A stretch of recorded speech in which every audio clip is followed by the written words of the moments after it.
అందరికీ నమస్కారం. IYR talks మొదలుపెట్టి ఎఫెక్టివ్గా పోస్టింగ్స్ మొదలుపెట్టి ఒక సంవత్సర కాలం అయింది. ఈ సంవత్సర కాలంలో సబ్స్క్రైబర్స్ బేసు 3,000 నుంచి 33,000 దాకా పెరిగింది. ఐవైఆర్ టాక్స్ను ఆదరిస్తున్న మీ అందరికీ నా ధన్యవాదాలు.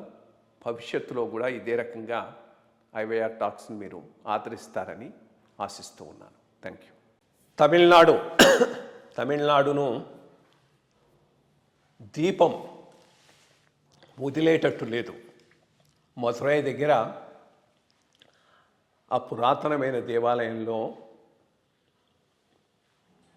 కార్తీక దీపం వెలిగించుకోవటానికి కూడా అవకాశం ఇవ్వని డిఎంకే ప్రభుత్వం దానిని రాజకీయంగా చేసి లబ్ధి పొందటానికి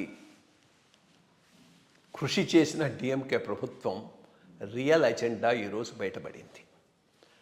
ముందు మధురై బెంచ్ జడ్జి ఆయన మీద దండయాత్ర చేశారు. ఆయన ఇచ్చిన జడ్జిమెంటు తమకు అనుకూలంగా లేదు అని ఆయన ఇంపీచ్మెంట్ కోసం పార్లమెంట్లో మోషన్ ప్రవేశపెట్టి నానా గలభా చేశారు. అంతా ఎందుకు? బేసిక్గా హిందూ ఓటు డివైడెడ్ ఓటు.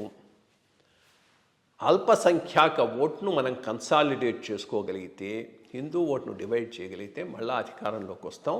అదే కుటుంబ పరిపాలన కొనసాగించవచ్చు. ఇంతకు మించి పెద్ద అజెండా ఏమి దీంట్లో డిఎంకేకు అవుపించటం లేదు. సో ఆయన ఇచ్చినటువంటి తీర్పును చాలా చక్కగా ఇచ్చాడు. ఆ దీపస్తంభం ఎప్పటి నుంచి ఉన్నది, ఎట్లా ఉన్నది,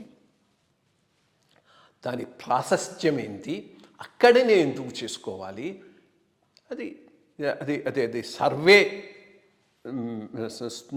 ఇది పోలు కాదు, అది దీపస్తంభం అక్కడనే చేయాలని ఆయన జడ్జిమెంట్ ఇవ్వటం జరిగింది. ఇచ్చిన తర్వాత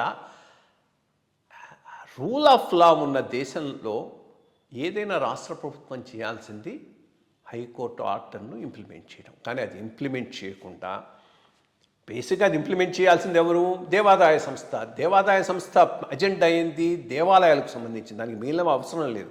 కానీ వాళ్ళ మీద ప్రెషర్ చేసి అది ఇంప్లిమెంట్ కాకుండా చూచాను.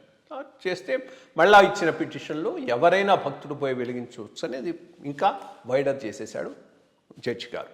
దానిని కూడా జరగకుండా, కోర్టు ఆర్డర్ జరగకుండా పోలీసులను పెట్టి కాపలా గాయసినటువంటి ఒకే ఒక ప్రభుత్వం తమిళనాడు ప్రభుత్వం అని చెప్పుకోవచ్చు. ఆ రకమైనటువంటి విపరీతమైన చర్య చేసి దీని మీద మళ్ళా కోర్టులో అపీల్ వేశారు. డివిజన్ బెంచ్ ఇప్పుడు చక్కగా ఇచ్చింది. అసలు ప్రభుత్వాన్ని స్ట్రిక్చర్స్ పాస్ చేసినట్టుంది. ఏదైనా కాస్త సెన్స్ ఆఫ్ షేమ్ ఉన్న గవర్నమెంట్ అయితే రాజీనామా చేయాల్సినటువంటి అవసరం ఉన్నది. ప్రొటెక్ట్ చేయకపోవటమే కాకుండా ఇన్స్టిగేట్ చేశారు మీరు అన్న రకంలో ఈరోజు హైకోర్టు డివిజన్ బెంచి జడ్జిమెంట్ ఇచ్చింది. దీని మీద సుప్రీంకోర్టుకు పోతాను. సుప్రీంకోర్టులో కూడా ఏమీ జరగదు. కానీ ఒకటి మాత్రం నిజం, ఇన్నాళ్లకు ఆ హిందూ ఐడెంటిటీ అనేది ఒకటి తమిళనాడులో ముందుకు వస్తున్నది. దానికి ఇన్ఫ్యాక్ట్ డిఎంకే చాలా వరకు సహాయం చేస్తున్నట్టు అనిపిస్తున్నది. ఇటువంటి అంశాలలో ఒక partisan view, one sided view తీసుకోవటం ద్వారా దీనికి ఇంకా దోహదం చేస్తూ ఉన్నారు. సుప్రీంకోర్టుకు పోతే మరీ మంచిది. సుప్రీంకోర్టు కూడా 4 మొట్టికాయలు వేస్తే వన్స్ ఫర్ ఆల్ ఇది సెటిల్ అవుతుంది. అక్కడనే చక్కగా దీపం పెట్టుకొని ఆ దీపంతోనే మొత్తం తమిళనాడు అంతా హైందవం ప్రజ్వలించేటటువంటి అవకాశం ఏర్పడుతుంది. Thank you.